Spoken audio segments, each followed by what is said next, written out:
ममता जैसे ही ब्याह कर अपने ससुराल पहुंची। विक्रम बेटा, तू बहू के साथ यहीं खड़ा रह, मैं पूजा की थाली लेकर आती हूँ, उसके बाद ही गृह प्रवेश होगा। ठीक है माँ। उसकी माँ अंदर पूजा की थाली लेने चली गई। इधर विक्रम ने अपनी दुल्हन से कहा, ममता, मेरी माँ ना थोड़ी पुराने ख्यालात की है ना, इसलिए अभी हमें यहाँ काफी वक्त लगेगा, तब जाकर हम अंदर घुस पाएंगे। कोई बात नहीं जी। इतने में उसकी माँ आरती का बड़ा वाला थाल लेकर आई और दोनों की आरती उतारने लगी। लेकिन तभी अचानक ममता के पीरियड शुरू हो गए। जैसे उसकी सास ने देखा, पूजा का थाल हटा लिया। छी छी छी छी, ये कैसा अपशगुन हो गया, बहू तूने तो आते ही पाप कर दिया। सासू माँ, मेरी इसमें क्या गलती है, ये तो कुदरती है। मैं कुछ नहीं जानती, अब सबसे पहले मुझे गंगा जल छिड़कना पड़ेगा सारे घर में, उसके बाद मुझे नहाना पड़ेगा। हाँ माँ, आप नहा लो, तब तक मैं ममता को कमरे में ले जाता हूँ। खबरदार, जो बहू ने इस घर के अंदर कदम भी रखा तो जब तक इसके पीरियड खत्म नहीं हो जाते ये यहीं घर के बाहर ही रहेगी। इतना बोलकर उसकी सास अपने बेटे को लेकर अंदर चली गई और दरवाजा अंदर से बंद कर लिया। ममता वहीं घर के बाहर किसी पेड़ की छांव में बैठकर रोने लगी। कहीं इन सब के पीछे वो तो नहीं, नहीं नहीं, ऐसा नहीं हो सकता। मेरी सास इतने पुराने जमाने की निकलेगी, ये तो मैंने सपने में भी नहीं सोचा था। ऐसे ही धीरे धीरे वक्त बीत रहा था। वो वहीं पेड़ के सहारे सो गई। तभी कुछ भिखारी उसके पास आए। भगवान के नाम पे कुछ दे दे बेटी। उसकी आवाज सुनकर ममता की नींद खुल गई। ममता ने अपने पर्स से पैसे निकाले और उस भिखारी को देने लगी। तभी भिखारी ने देखा कि आसपास की जगह पूरी लाल हो चुकी है। वो समझ गया। छी छी छी छी छी, कितनी गंदी औरत हो तुम। पीरियड चालू है और दुल्हन के कपड़े पहनकर यहाँ बाहर बैठी हो। इस पेड़ को, इस धरती को अपवित्र कर दिया तूने। मैं तुझ जैसी पापिन से भीख नहीं ले सकता। इतना बोलकर भिखारी चला गया। क्या दिन आ गए, भिखारी ने भी भीख लेने से मना कर दिया। मैं यहाँ करूँ तो भी क्या करूँ। धीरे धीरे शाम हो गई। तब जाकर उसका पति उसके लिए पैड, बाल्टी में पानी, कुछ कपड़े और खाना लेकर आया। अब आपको मेरी याद आई। क्या करूं ममता, मेरी माँ बहुत पुराने ख्यालों की है, बड़ी मुश्किल से उन्हें सुलाकर आया हूँ। लेकिन तुम ये सब यहाँ क्यों लेकर आए हो? यहाँ सड़क पर सबके सामने चेंज करूंगी क्या? अरे हाँ, ये तो मैंने सोचा ही नहीं। यहीं रुको, मैं अभी आया।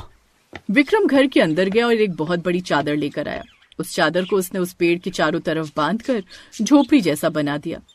तुमने तो मेरा यहीं रहने का जुगाड़ बना दिया।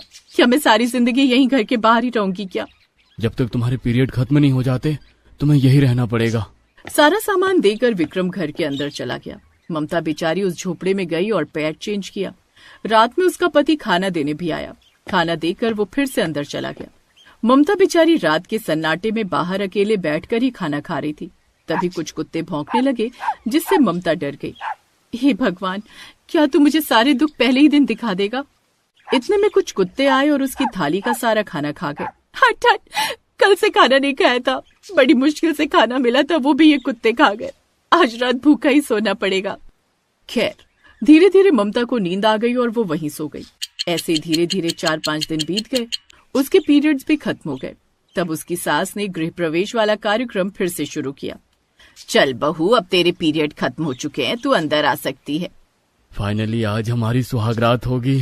चुप कर तू, बहू तू अंदर आ जा। जी सासू माँ। लेकिन जैसे ही ममता ने पहला कदम घर के अंदर रखा, एक बार फिर से उसके पीरियड शुरू हो गए। रुक रुक रुक रुक, ये सब क्या है बहू, तेरे पीरियड तो फिर से शुरू हो गए। ये देखकर ममता भी हैरान थी। ये सब क्या है सासू माँ, मेरे पीरियड फिर से कैसे शुरू हो गए? पीरियड तेरे शुरू हुए हैं और सवाल मुझसे पूछ रही है। आज फिर से पूरा घर गंगा जल से धोना पड़ेगा। चल तू बाहर जा। एक बार फिर से ममता बाहर रहने लगी। उसका पति भी बेचारा बहुत परेशान हुआ। वो रात को खाना देने बाहर आया। ममता, ये सब आखिर कैसे हो रहा है? जब तुम्हारे पीरियड खत्म हो गए थे तो दोबारा कैसे शुरू हो गए? पता नहीं विक्रम, मुझे कुछ समझ में नहीं आ रहा। लगता है पूरी जिंदगी अब घर के बाहर ही बितानी पड़ेगी मुझे। ऐसा मत बोलो ममता, सब ठीक हो जाएगा। ऐसा करता हूँ, मैं भी तुम्हारे साथ यहीं रुकता हूँ रात भर। ये सुनकर ममता खुश हो गई। विक्रम और ममता वहीं बातें करने लगे। करीब आधी रात को उसकी सास बाहर आ गई। उसने गुस्से से कहा, विक्रम, तू हमारी सारी पुरानी परंपराएं भूल गया क्या? पीरियड वाली लड़की को तो भगवान तक पसंद नहीं करते, इसीलिए उसे मंदिर तक नहीं जाने दिया जाता और तू उसके साथ ही बैठा हुआ है। चल अंदर चल। माँ, ये बात भगवान ने खुद आकर बताई थी क्या किसी को? अरे अगर भगवान को पीरियड वाली लड़कियों से इतनी ही नफरत थी तो उन्होंने पीरियड जैसी चीज बनाई ही क्यों? मुझसे बहस मत कर। जैसी पुरानी परंपराएं चली आ रही हैं उसका पालन तो करना ही होगा। अब चुपचाप अंदर चल, नहा चलकर, उसके बाद ही सोना। अब चले जाइए जी, सासू माँ सही कह रही होंगी। विक्रम अपनी माँ के साथ घर के अंदर चला गया, नहाया फिर सो गया। ऐसे ही धीरे धीरे फिर से 4-5 दिन बीत गए और उसके पीरियड भी खत्म हो गए। लेकिन इस बार फिर से वही हुआ। जैसे ही गृह प्रवेश की बारी आई, ममता के पीरियड फिर से शुरू हो गए। विक्रम, मैंने तेरी शादी किस पापन से करा दी, इसके तो पीरियड ही नहीं बंद हो रहे। अंदर पूरा समंदर लेकर बैठी है क्या? इसमें मेरी क्या गलती है सासू माँ? पुरानी परंपराओं से मैं बंधी हुई हूँ, वरना अपने बेटे का तलाक करा देती। चल बेटा अंदर चल। एक बार फिर से उसे बाहर ही रहना पड़ा। ऐसे 6 महीने बीत गए। जितनी बार ममता का गृह प्रवेश होता उतनी बार उसके पीरियड शुरू हो जाते। एक रोज कुछ मोहल्ले वाले वहां से गुजर रहे थे। अरे अरे, ये तो वही पीरियड वाली बहू है जिसके 6 महीने से पीरियड ही नहीं खत्म हुए। अरे छी छी छी छी छी, ये जरूर कोई पापिन औरत है।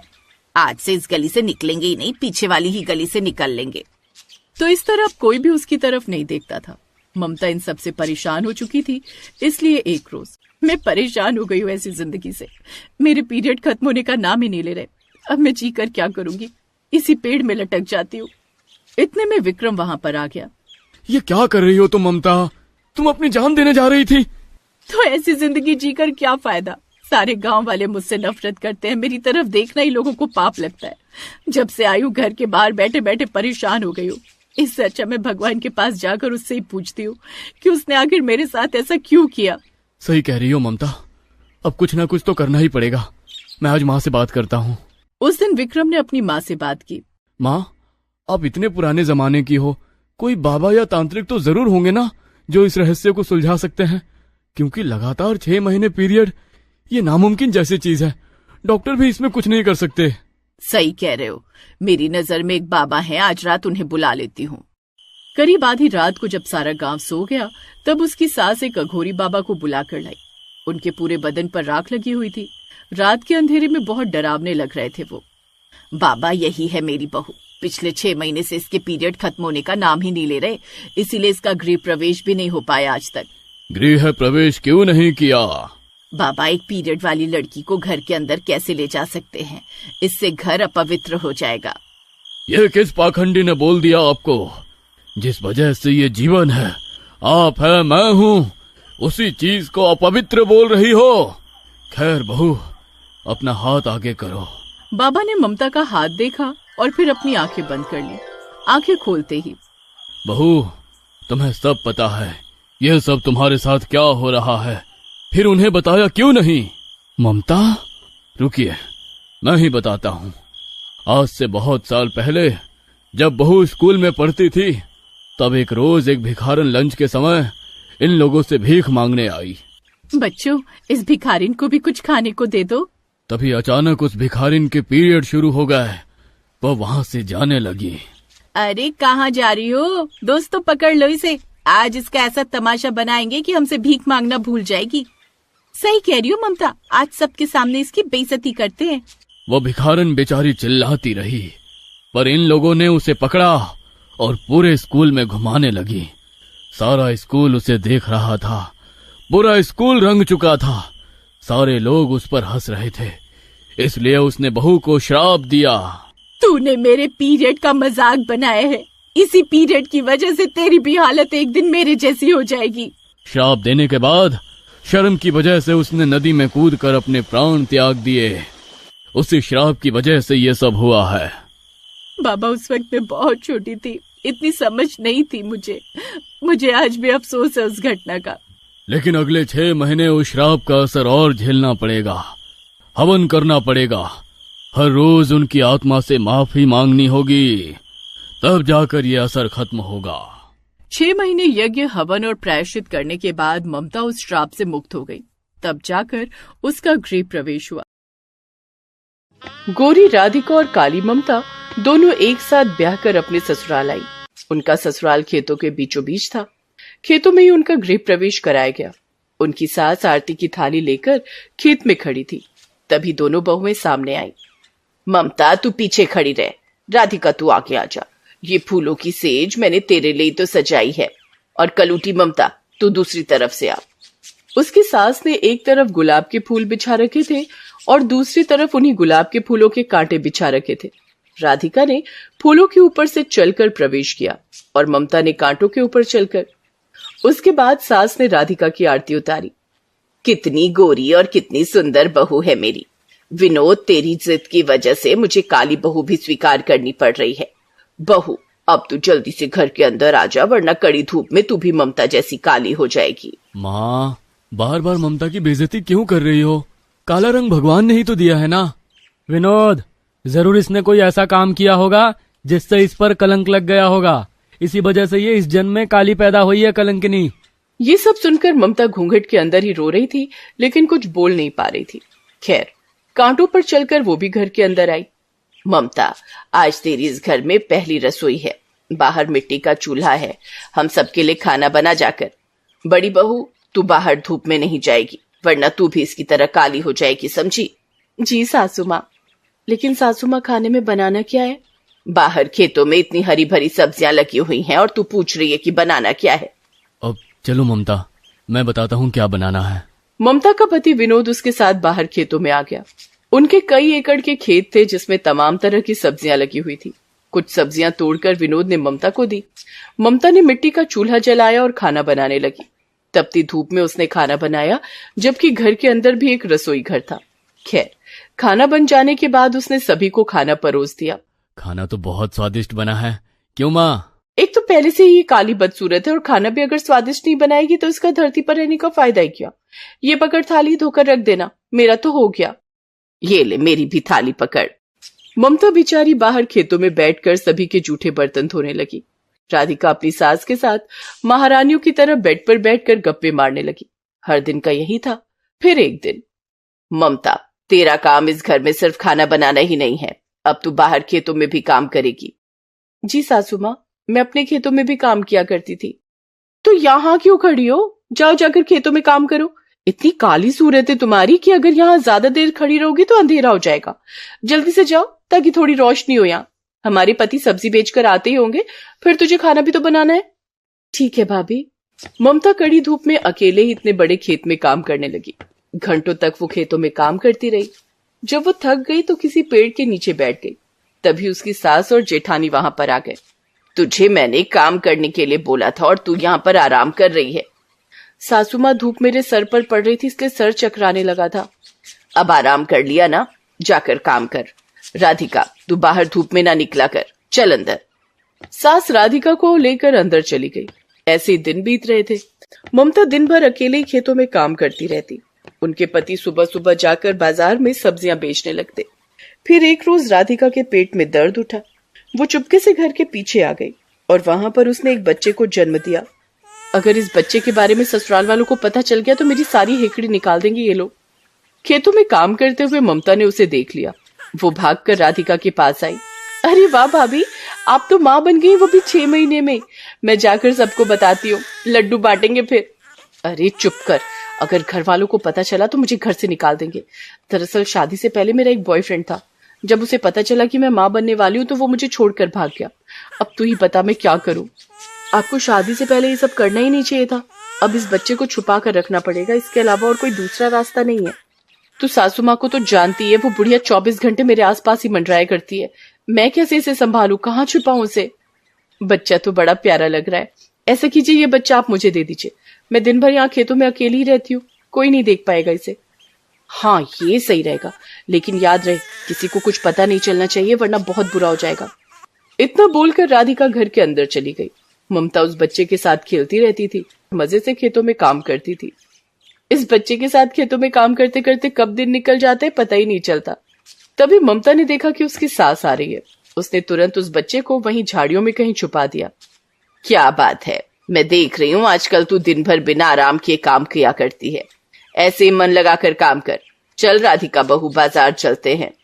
एक रात अचानक उसका बच्चा रोने लगा। मेरा बच्चा तो रो रहा है, मुझे अभी उसके पास जाना होगा। ममता भागकर खेतों में गई, अपने बच्चे को गोद में उठाया, लेकिन इस बार वो रोना बंद ही नहीं कर रहा था। उसकी आवाज सुनकर वहां पर उसके ससुराल वाले आ गए। मुझे तुझ पर शक तो होने लगा था, पर आज हमने तुझे रंगे हाथों पकड़ लिया।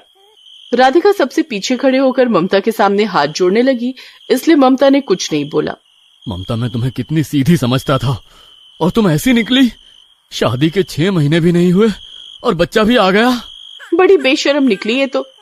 आज के बाद तुम दोनों बाजार में सब्जियां बेचने नहीं जाओगे, बल्कि ये जाएगी। तेरी सजा यही है कि तू अकेले रात भर खेतों में काम करेगी और दिन भर बाजार में जाकर सब्जियां बेचेगी। और हाँ, आज से तुम मेरी बीवी नहीं हो, ना ही हमारे घर में रहोगी। अगर रहना है तो खेतों में नौकरानी बनकर रहना। ममता ने बिना कुछ बोले उनकी बात स्वीकार कर ली।